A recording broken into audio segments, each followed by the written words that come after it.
What's up guys, Jeff Ong here. Welcome to another video. So, for today's vlog, kasama ko yung pinsan ko si... Ano yung mga ano mo? Coco. Coco. So, ngayon mag-unbox tayo ng mga worldbalance shoes. So, yun. So, let's start with the unboxing ng mga New Balance sneakers. Ilan ba yung unbox natin ngayon? 5 sneakers. So, anong gusto mo na? Kahit na, random na lang. Ito, mas gusto ko ito. Ito yung pinakamaganda sa lahat eh. So, ito yung, ano to? Video na natin isa-isa mamaya. So, ito yung, parang cheapest na dad, diba? Saan. So, ito yung pinaka-cheapest na dad sneakers or dad shoe ngayon. Yan. It's, ano to? Invictus? Invictus M. Invictus M. Yan.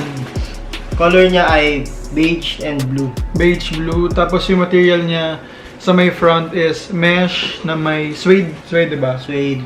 Suede. Tapos sa may... leather. Sa may lateral side niya is leather na red, navy blue, royal blue, and yun nga, beige. Yung shoelace niya is yung parang, ayan, may mga texture na ganyan. Then, yan. Ikaw naman sa ilalim. So, makikita nyo, yung sa ilalim, herringbone ng tawag dito. Then, sa pad niya, may nakasulat dito sa loob na bounce pad insole system. So, I think lahat ng, yung apat na i-unbox natin ngayon, bounce pad insole system ata sila. Or pati yung isa, yung elite, bounce pad din yun. Sige na. Tapos, ayun. Sa sizing niya, recommend namin is half a size. Hindi, one size up talaga. One size up? Oh, one size up talaga sa size kasi medyo snug fit siya. And maliit talaga yung sizing niya. Yun. So, tapos tayo sa first sneaker. Then, let's head on over to the next sneaker which is the Fairground M. I think mas latest to na-release compared dun sa Invictus. Ayan. So, this one naman is size... Ito, US size 10 to. So, kasya siguro sa ito if 9 ka or 9.5. Yan. So, mas sleek siya and hindi siya masyadong chunky compared to the Invictus. Yung front niya, mesh din, no? Mesh din yung nasa front na gray. Tapos ito... Ganda ng details. Tapos yung details niya maganda talaga. And, siguro pag size 10 ka, and you're a narrow footer. So, feeling ko, sakto naman sa'yo yung size 10. Oh, so kung size 10 ka talaga, ano. Pero, pag wide fit ka, siguro, one size up or half size up. Oh, half size up, pwede na. Kasi ako, size 10 talaga ako usual, pero wide yung fit ko. So, minsan, sa mga ganitong snug na fit, nagsa-size 10.5 ako or 11. Ikaw ba? Ano? Okay, so, ako kasi narrow fit lang ako. Sakto lang talaga sa akin yung size 10. So, yun. This is the Fairground M. Then, I think may isang colorway pa ito mamaya. So, I think may isang colorway pa ito mamaya. I-unbox natin. So, yun. Check na natin yung next pair. Ito na. So, ito na yung yung another colorway ng Fairground M. Ito is size 11. So, yun guys. Make sure to finish this vlog because may giveaway sa dulo. Announce namin yung mechanics. And we're giving away, ilan ba? 3? Tatlong World Balance sneakers. Ayun. So, I'm gonna tell you guys the mechanics sa end ng video. And I'm gonna put the mechanics din naman sa may description box. So, let's head on over to the third na sneaker which is the Fairground M na navy black. Oh, navy black. So, ito. Wow! May mga neon. Oh, may neon accent siya. So, yun. Same lang naman siya ng design sa Fairground M na isa. Kasi syempre. Ayun. Ang pinakaiba lang is yung colorway. So, yun. Mesh. Then, sa side niya is, ito yung mga detail. Then, yun. Mas simple siya. Same lang din siya. Oo. Ayan, World Balance bounce pad na insole system. So, feeling ko comfortable to talaga sa paa. Then, yung gusto ko dito sa pair na to is sa malayo, subtle lang siya. Pero once na tinignan mo yung details, it's Yan, navy blue talaga, black. Tapos gusto ko yung mga neon accent niya. May neon accent siya sa loob ng tongue, sa may back part.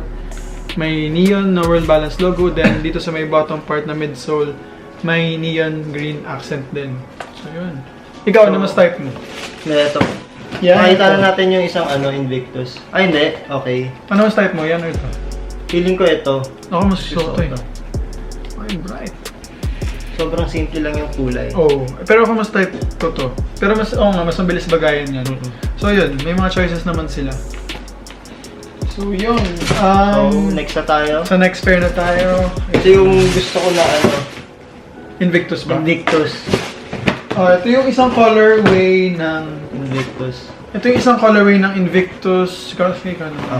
Pakita natin. Pakita mo natin yung box. Okay. Hindi pa natin napapakita yung box. So ito na yung box. So ito yung sa upper niya. So yung apat na shoes, yung Invictus saka yung Fairground, puro ganito yung box nila. Ito yung box niya. Ganda ng details. Wow. Yan, tapos tignan natin yung loob. Ayan, may usual na tissue paper lang siya na may nakasulat na World Balance logo. So ito na nga. Black, white, and yellow. Ito yan, mas type niya talaga itong mga gantong shoes. Yung mga mabilis bagayan, mga ganun. Mga dark. Dark. Maganda kasi talaga, parang sobrang daling bagayan. So same dun sa Invictus na beige and blue. Ito naman, ayan, nakikita nyo, pure black siya sa taas. May neon green accent sa may midsole, back part. And may logo rin siya dito, pero subtle lang. Yun, tapos yung... May mga suede siya dito sa harap. Suede. And ano nito? Mesh na material. Tapos, yung sa ilalim niya, same syempre no, sa Invictus is herringbone na ang tawag dito, traction. Then, yun. Yung gusto ko dito sa mga sa mga World Balance na sneakers nila is hindi siya yung parang sumisigaw yung logo na parang World Balance ganun. So parang mas simple siya and mas versatile sa mga outfit. So yung size nito is size 11. Size 11 pero yan. finit ko naman siya. Sakto na-fit lang. ko na siya. Ako kasi size 10 lang ako. So nung na-fit ko siya, sakto lang siya sa akin. So ang ganda. Sakto So yun, lang. ma-recommend namin kung 10 ka, get an 11 siguro talaga or 10.5 or 11 na para mas 10 to 11 safe talaga. Or kung kaya naman na puntahan siya sa may store niya, pwedeng i-fit na lang para mas better. Yun. And ang last na i-unbox natin is medyo iba siya dun sa apat na in-unbox natin. Ayan, sa box pa lang makikita natin is World Balance Elite and mas minimal yung packaging niya kasi ito ata yung premium line nila. Premium line. I'm not sure kung available na siya sa market pero it's gonna be available this month ata. October. Ay, ano ba yan? September pala. So September. baka October na rin. Baka October. Para sure. Then, ito siya sa loob. Ayan, ito yung isa. Nakikita nyo, sobrang premium nung gawa. May ganito pa sila. Sa loob niya is may tig-isang dust bag siya. Na sa loob ng box may tig-isang dust bag. Tapos yan, pag tinignan natin yung shoes. And meron pa silang pala ito. May ano pa sila paletter. Basahin mo nga. What you have in your possession is a limited edition pala, World Balance. So, ang ganda talaga. Di ba? Hindi mo tinuloy. Hindi, ayaw na tuloy. Ang haba eh. So, ito. Para mabilis lang. Yan, ito yung shoes niya. It's parang premium leather siya. Premium na limited edition na sneakers ng World Balance. And I think yun nga, maging available siya sa store. Actually, hindi ako sure sa sizing niya. Pero try nga natin yun. Okay. Try ka mga ngayon. Sakto lang. Sakto lang siya pero Masikip talaga. medyo masikip kasi ayun nga, para siyang yung mga Stan Smith ganun. At saka Superstar, medyo slim talaga siya wide. What? Wide-footed ako so parang better talagang mag 10.5 or 11 sa mga gantong sneakers. Makikita nyo sa details. Ito yung dulo ng sintas. Sige, i-ano mo na. Explain mo na yung details. So ito, may nakasulat dito na Alpha Grip. So, sa may right side, outer sole. Feeling ko yung traction na ito maganda. Lalo sa mga pag nagmamall ka and yun, hindi ka madudulas. Tapos, yung material niya is, may feel mo talaga na premium leather siya. Tapos yung lace niya is white lang, tapos sa tip is may gold na accent or color. Tapos yan, Yung insole naman niya is... Same lang din sa iba. Same lang din sa iba na bounce pad siya na insole system. So pag suot mo siya, feeling it sobrang comfortable nito. Ito sa pa.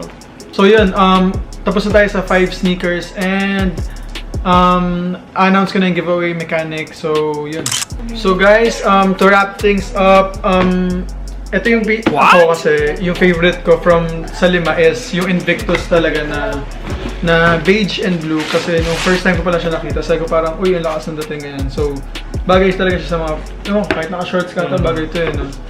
Tapos, ikaw, ano favorite? Ako naman, parehas lang din, Invictus. Sobrang ganda talaga nung pagka, details niya, yan.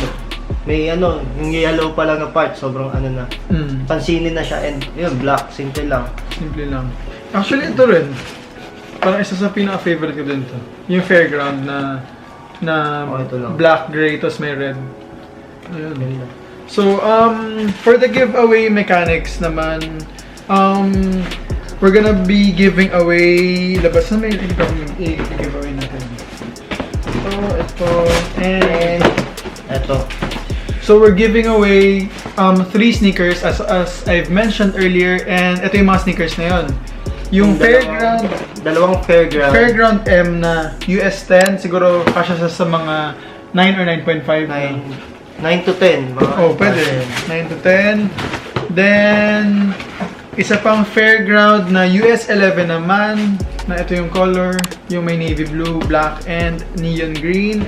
Then, yung pinaka-last na giveaway natin. Yung pinaka-swerte yung makakuha na to. Yung Elite. Luxor na M. Na Elite Luxor na. M Elite. Isang limited edition na world balance. So, ito yung tsura niya. Ulit. Sige, ano siya? US 10? US 10 yan. So, kasi sa mga... Siguro pag narrow fit ka lang, Size 10, sakto na sa'yo yun. Sakto yun. Pero kung mga parang pang wide fit ka, siguro mga dapat size mo mga 9.5, 9. Para magkasya yan sa'yo. So, yun. Ay, may ganda pa pala siya. Parang leather na tag. For the giveaway mechanics naman, make sure to comment lang your favorite or kung ano yung gusto mong makuha na sneaker, which kung yung kunyari Fairground M blue, Fairground M black, or the World Balance Elite sa may comment section below. Tapos make sure to put your IG handle then, because I'm gonna announce the winner sa Instagram account ko, and make sure to follow World Balance PH on Instagram. Tapos ako at I am Jeff Ong. So yun. Ako, kahit wag na. So siya, ano ba yung Instagram? Ako si Paolo P15. What? Hindi ako pisado. Follow nyo na rin ako. So follow nyo na rin siya at Paolo 15 Lerit. So before this short vlog ends, I wanna give a shout out to Uplifted Manila. Ano ba Instagram? What? So before this vlog ends, I wanna give a shout out to Uplifted Manila for giving me this shirt. Yan, I'm gonna put their Instagram here. And yun, don't forget to follow me again on Instagram at @amjeffong and Paolo at Paolo15 Lerit. So that's it for this one. Please don't forget to like, comment, and subscribe. See you guys in the next one. Bye.